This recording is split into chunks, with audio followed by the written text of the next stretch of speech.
বন্ধুরা, আজকে রান্না করব মশলা বেগুন। মশলা বেগুন রান্না করবার জন্য সব কিছু গুছিয়ে নিয়েছি। এখানে বেগুনও আমি কেটে নিয়েছি, আমি চাক চাক করে কেটে নিয়েছি।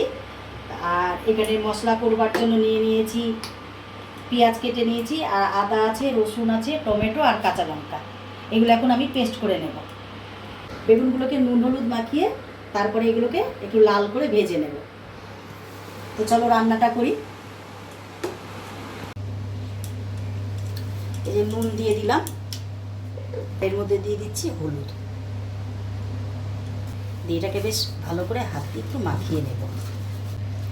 বেগুনগুলোকে নুন হলুদ মাখিয়ে নিয়েছি, এবার এগুলোকে ভেজে নেব। কড়াইয়ে তেল দিয়ে দিচ্ছি, কড়াইটা গরম হয়ে গেছে, কড়াইয়ে তেল দিয়ে দিচ্ছি।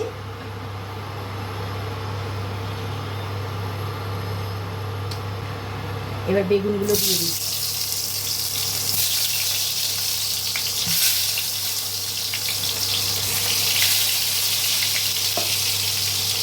এবার বেগুনগুলোকে একটু লাল করে ভেজে নেব।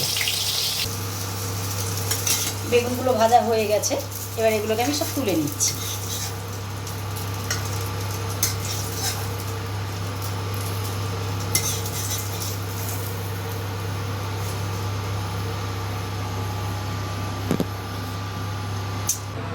কড়াইতে একটু তেল দিয়ে দিলাম, দিলাম একটু কালো জিরে ফোড়ন, আর দিলাম বেটে রাখা মশলাটা।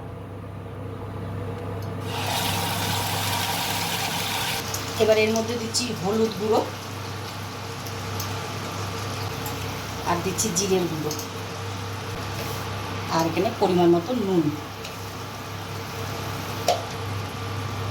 দিয়ে মশলাটাকে বেশ ভালো করে কষে নিতে হবে। মশলা করার সময় কাঁচা লঙ্কা বেটেছি, ওই জন্য আর শুকনো লঙ্কা দিলাম না, আমি কাঁচা লঙ্কা দিয়ে এটা করছি।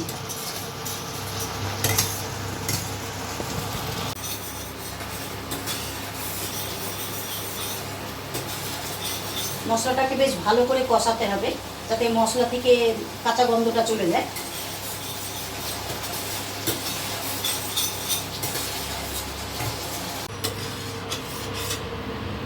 একটু ফুটতে দেব। মশলাটা কষে আমি জল দিয়ে দিয়েছি, আর জলের পরিমাণটা অল্প দিয়েছি। আর জল যখন দিয়েছি তখন দেখাতে পারলাম না, কারণ সেই সময় ভিডিওটা অফ হয়ে গেছিলো। তো এখন এটা ফুটছে, খানিকটা ফুটে গেলে আমি বেগুনগুলো দিয়ে দেবো এর মধ্যে। ফুটে গেছে, এবার আমি এর মধ্যে বেগুনগুলো দিয়ে দেবো।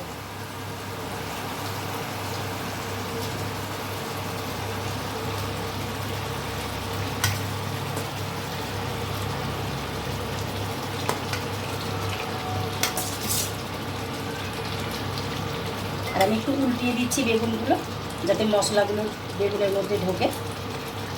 আর যেহেতু বেগুন ভাজতে ভাজতেই প্রায় সিদ্ধ হয়ে গেছে, ওই জন্য এগুলো আর সিদ্ধ করার দরকার হবে না, কারণ বেগুনগুলো এমনিই সিদ্ধ হয়ে গেছে। একটু খানিকক্ষণ ফুটিয়ে নিয়ে তারপর গরম মশলা দিয়ে দেবো, তাহলেই রেডি আমাদের বেগুন মশলা। আর এইভাবে রান্না করে খাবেন, খেতে কিন্তু খুবই ভালো লাগে। এটা গরম ভাতে খুব ভালো লাগে, আর রুটি দিয়েও খুবই ভালো লাগে খেতে। আর এর মধ্যে দিয়ে দিচ্ছি গরম মশলা। গরম মশলাটা আমি সব কিছু কিনে এনে ঘরেই এটাকে পিষে নিই, তো আমার ঘরে বানানোই গরম মশলা এটা। একটু নেড়ে গরম মশলাগুলো মিশিয়ে দিই।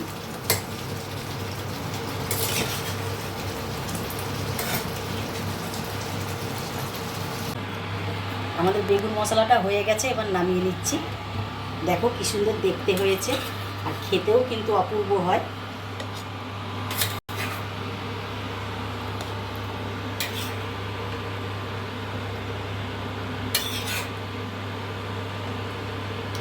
একটু আস্তে আস্তে নামাচ্ছি, কারণ বেগুন তো একটু নরম হয়ে যায়।